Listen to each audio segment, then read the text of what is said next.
Do you have something that you're really passionate about? I'm super passionate about swimming, and it's because I have all of these great associations with it. Hi, I'm Nancy Freedman, a happiness coach who helps people find happiness beyond balance. Now, you could be passionate about swimming, but I don't expect that. But I do expect that you've got some other passion, some activity, some sport, something that's woven through your life that brings joy into your life, whether it's exercise or it's crafty or it's musical or dramatic. There's something that makes you feel alive and has been special for you. Why am I passionate about swimming? Yeah, I can't remember a time when swimming wasn't part of my life. When I actually think about swimming, I think of time with my grandparents, at their rented place in Florida. I think about time on the beach with them or with my mom when I was small. For whatever reason, it was their passion to teach me how to swim early. I have lots of very funny pictures of me in swimsuits with different swim apparatuses attached. I've always been a swimmer, so it was a natural sport for me to pick up in high school. You'd think I would have been the competitive swimmer. Didn't work out quite like that because neither one of my parents enjoyed getting up early in the morning. So swim practice happens between 5 a.m. and 7 a.m. before school starts. So one of my classmates was a competitive swimmer. She actually went on and actually competed in the Olympics. And on one occasion, I got to go with her. And when it was very clear to both my parents how much I enjoyed this, their instinct was never again. She's never going to do this twice.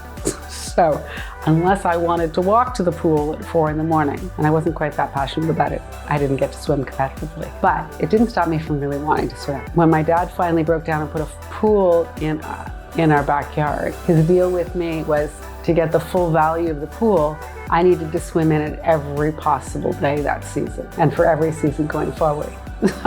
I agreed. Hands down, I'll swim every single day. Well, that meant when he put water in it on the 1st of May in Nova Scotia in Eastern Canada, where the 1st of May, snow flurries are not unusual. I was expected to swim every single day we could. And that went on until he decided that it was time to drain the pool for the winter because it was going to freeze. So there were many seasons where I was jumping into freezing cold water. Now, freezing cold water, you think, well, that's fine. She would do that just because it was a dare her dad gave her. Well, that went into high school. When at lunchtime, I would go swimming to practice for my lifeguard course. And I would come back to class with my hair, which was down to about my waist, soaking wet. Now, the walk from that pool to my classroom wasn't very far. Couple blocks, but it was far enough in the winter in Nova Scotia for my hair to freeze. I would sit in class in the afternoon with a puddle creating below my chair. I've enjoyed swimming. It's given me an opportunity to relax. It is almost like yoga for me. I just get in the water and I go. I've learned over time to like open water swimming more. I'm not an open water swimmer. I'm much more of a pool swimmer. But it is a place where I completely relax. I enjoy the activity. I can do it for 10 minutes and get great pleasure out of it. I can do it for 2 hours and get great pleasure out of it. I really enjoy the workout. It fills my bucket. It's not work. It's not hard to do. I look forward to the opportunity when I can fit in a swim.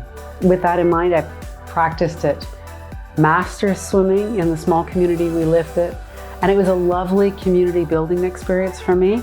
I met a lot of other people who swam, people who were much better than I was, people who were not nearly as good as I was, people who were from every walk of life and had every skill level. It was a great social thing, an opportunity to check in with the people in your lane, to find out how they were doing, have coffee with them after a swim. When we moved from that community to another community where I was not connected, I was so excited to find that my immediate neighbors were swimmers. How did that happen? How did the universe give that to me? And not only were they swimmers, they swam locally in the local lake on a regular basis. So we did long distance swimming together with paddle boards and dogs and non-swimmers joining us in other floating devices. Again, a lovely social experience. I think of swimming as an exercise, but for me, it's much more than that. It's given me a lot of joy. So that's why I'm passionate about swimming and why I can talk about it and get emotional about what it's offered me over time. And I know that I can do it until I'm ancient and I can keep enjoying it for many years to come. So grateful you're here. Please like, share, and subscribe for more insights on creating happiness beyond balance. And don't forget to visit my website, nancyfreedman.com, for more resources and tools to help you on your journey. Together, we can build a world full of happiness and fulfillment. Thanks for watching. Until the next time.